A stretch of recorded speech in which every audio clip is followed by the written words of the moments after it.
this is a good comment that I think's worth talking about. So someone here in chat has said, I'm not reacting. Trans liberation demands a radical position, at least as I see it.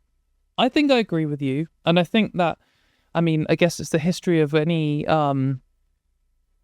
human rights movement. You need fundamental change. It doesn't happen through just incremental reforms. Sometimes some parts of human rights movements happen in incremental reforms, but there's usually a range of views from people who are pushing within existing power structures to make incremental reforms in order to get small gains in human rights. And as part of the same movement, or at least adjacent to that movement, there's always a more radical side who's saying we want fundamental change. That's how it worked for women's rights. That's how it worked for the civil rights movement in the US.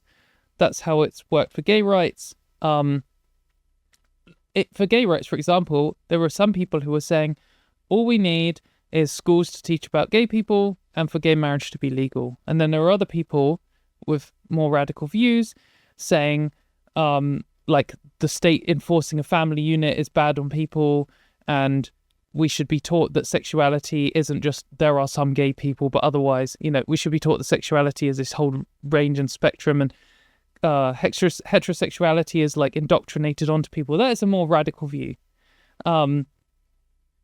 which is, anyway, more likely to be correct than the incremental changes. But on the trans rights position, I would absolutely not disagree with someone who said we need a more radical change. The idea that the world should just tolerate a handful of trans people.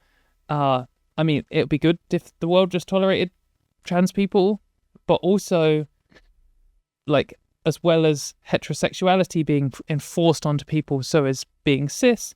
And if we didn't have gender rules and gender roles and stuff, the world would be a better place, and that would require huge radical changes to how human society works in order to get there eventually. I don't disagree with that at all. But also, because of the situation we are in today, at least in the UK, I'm not actually arguing for those things right now. It's not where my efforts are going. Another example would be, we have birth certificates that have sex on, we have passports that have sex on. Is there really an argument for having that field recorded? Do we need illegal sex? We don't have a legal race, we don't have a legal religion, we don't have a legal value of pregnancy, or a whole other things that people get discriminated on. We do for sex.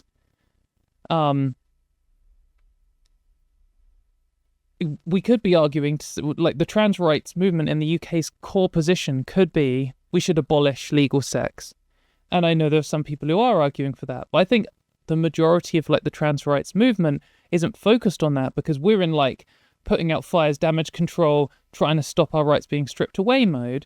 And we're saying things like, don't ban us from the toilets at work. Please, can we just carry on having healthcare? Please, can this person just update their birth certificate?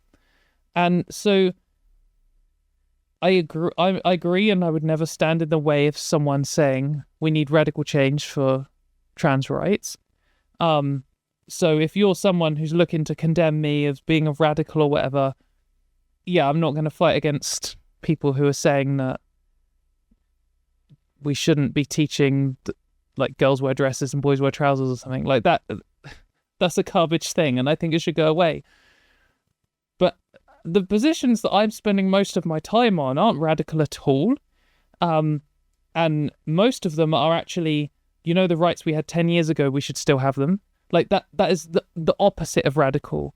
And I think that the mainstream majority trans rights position is so non-extreme, so non-radical, that it probably should be a lot more radical.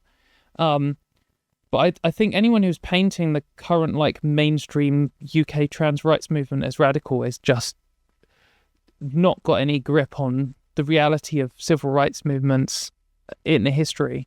I feel like we are the least extreme, least radical, least direct action human rights movement of the last century.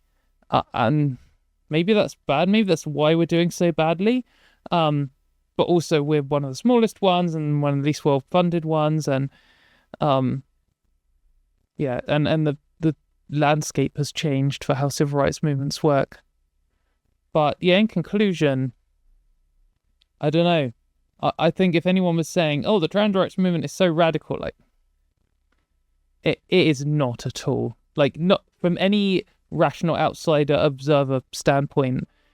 If you asked most trans people what the top 5 things they wanted were, they would probably list off a bunch of things that they either had 10 years ago, at least in the UK, or would be, I want healthcare, which we've never really had in the UK, which isn't very radical at all.